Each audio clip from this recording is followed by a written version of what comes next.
And second would be the row, which keeps the weight close to us and directs the weight.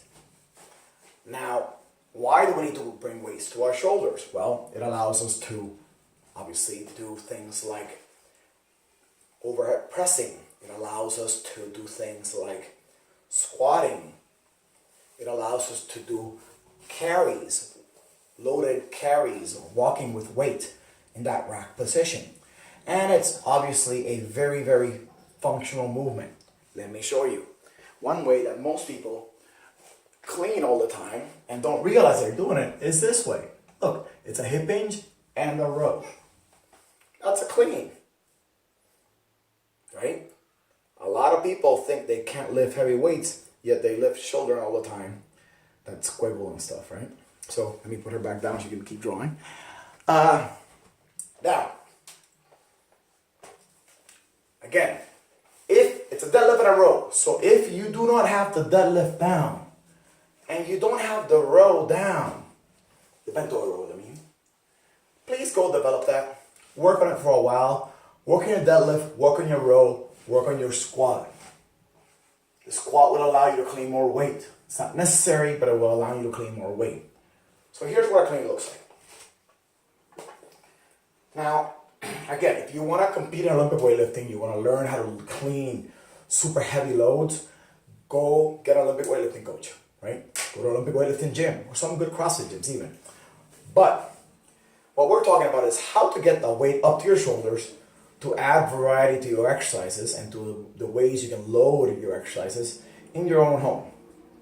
So I'm going to teach you how to clean with a standard barbell. This is how I learned to clean in my mom's backyard. Made a lot of holes in her grass. But I'm going to try to teach you how to do it without dropping the bar too often. And the key here is build the skill before you add load. Take your time.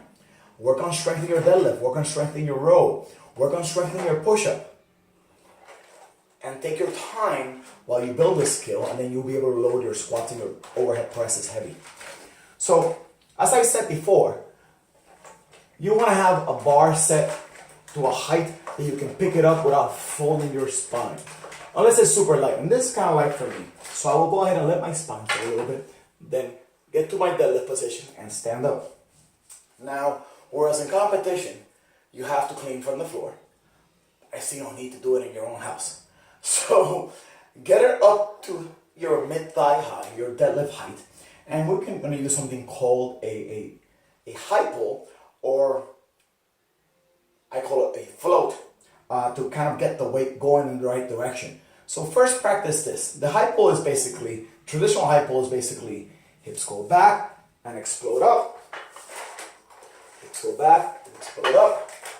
Now notice I'm not pulling with my arm. I'm letting the weight go up and getting out of its way. Now, I kind of like to pull the elbows back, and that's why I call it a float.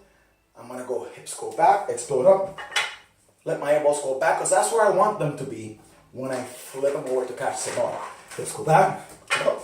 And notice I am keeping the weight close to me the whole time. That is the only purpose of my arms in this, as far as I see it. Now, notice the weight's almost getting to my collarbones. So what's left here is meeting the weight. By the way, let me go up to another, take a step back. When you learn the high pull on the float, you must understand that your elbows do not bend until the weight stops pulling on your fingers and starts pushing on your palm. That's when I bend my elbows. So I go here. And that drill is I like that drill, straight arm high pull. It's a good way of practicing that. Kind of getting that feel for the weight pushing on the top of your hands, on your palm, I mean. So anyhow, once you get that going, and again, take your time to practice that, build your deadlift, build your row, build your push-up, you can work on this. You go back, you load those glutes, load those hamstrings, use your hip hinge to breathe forward, and catch the weight. Notice I squatted down to meet it. The heavier the weight, the lower you need to squat. Again, if you do not build the ability to squat deep before you try to train, get good at cleans, that's going to be a problem. So build the ability to squat deep with your assisted squats, etc. Now, notice I'm catching it not on my hands, but on my shoulders. I can easily do this and have it nice and secure on my shoulders. It's choking me a little bit. That is normal, right? You know, you don't do front squats for a gazillion reps because it is choky. Now, again, now when it's here, it's kind of hard to get out, but it's not that hard with a lightweight. The point is, could you do a curl? Yes, of course you could, right? But if you do an underhand bicep curl to lift it up, then you're gonna have to flip them over to get it in position. Is that doable? Sure, with light weights as you build your squat. A good way to build your squat, by the way, is doing what I was talking about earlier, loaded walking, right? Loaded walking helps you build that rack position. And if you do a lot of loaded walking and then you're gonna do sideways walking, right? Dance with it. You do a lot of loaded walking and then practice your bodyweight squats. Eventually you'll have a decent rack for a good front squat. Anyhow, now once you got it down here, right? Whether you got it up there with a curl or you got it up there with an actual clean, right? One thing that's not often talked about is how to drop it without banging on the floor, right? Because most people, with good reason, right? When you're lifting really heavy, doing Olympic weightlifting, there's no point in really lowering it slowly and under control. But if you're lifting in your living room and the spare room that I'm blessed to have now, sometimes you don't want to do that, right? So one thing that I've kind of like to do is basically reverse the movement. And just like I thrust it up with my hips, I catch it with my hips the way back. And then I'm back to square one. Hips go back, hips go forward and up. The heavier it is, the lower I can catch it. Stand back up, catch it with my hips. Again, even though this could be an exercise on its own, most of the time I practice it so I can squat, so I can press, right? It allows me, saying to squat, it allows me to press. Now, obviously the barbell's not the only tool we can use for this, right? You can use dumbbells. I don't have dumbbells, but I do have kettlebells.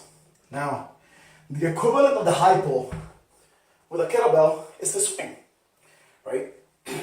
Now you can use one kettlebell or two even. We'll talk about both. So with two kettlebells, the two kettlebell clean, again, as I said, the equivalent is a swing. So a swing would be popping the hips forward and up. It would be a swing. Now, when you're going to clean that kettlebell, it's the same thing. As the weight goes up, you bring them into your body, drive those elbows under. Don't end up here, you end up here. The recurring theme is drive with your hips, use your hands, your arms to keep the weight close to you, squat down to meet it as the weights get heavy. If the weights are light, you don't need to do it as much. If the weights get heavy, you do. Anybody want to hit you in the head with a kettlebell? Please, you're bored, go out that way. So, like I was saying, I swing back, swing forward, swing back, and up. Again, my arms are basically keeping it close to my body. My hips are doing the work.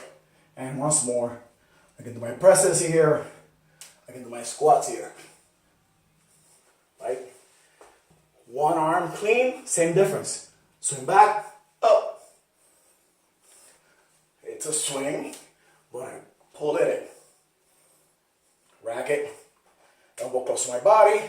Instead of up here, because I am not holding it on my shoulder, I'm holding it on my whole arm basically. Now, sometimes you're using one heavy kettlebell, right, with both hands on it. If I'm using one heavy kettlebell with both hands on it, let's take this one, heavy-ish, right? I could grab it and do a curl, right? But it can get too heavy for that, right? So again, we can work on a swing. Pop, pop, right? And then pull in. Elbows in, holding it with the inside of my arms as much as my hands. And again, I got squats there. I even got presses there. Not the most comfortable press for most people, but it is a press. Finally, and again, recurring theme. Pop with the hips, pulling with the arms, squat in there if you need to. This is the heaviest weight I'm going to use today, just because I don't want to empty my sandbag out. But it's the same idea, right? You're going to grab it with your hands. Duh. Silly statement there, whatever. You're going to pop with the hips, pulling with the hands, catching a squat. Got my nice hip hinge position, pull in, catching a squat. Again, obviously, I dropped my sandbag. Why? It's made out of sand. Won't ruin my floor. Really close to the body, like any deadlift, it's on top of my feet. Again, it's made out of sand. I pop the hips, pull in, meet in a squat. When I meet it, I pull it into me, drive my chest into it, just like I do with the other implements. That took my breath away. It's not that easy. Anyhow, that's how you bring weights to your shoulders.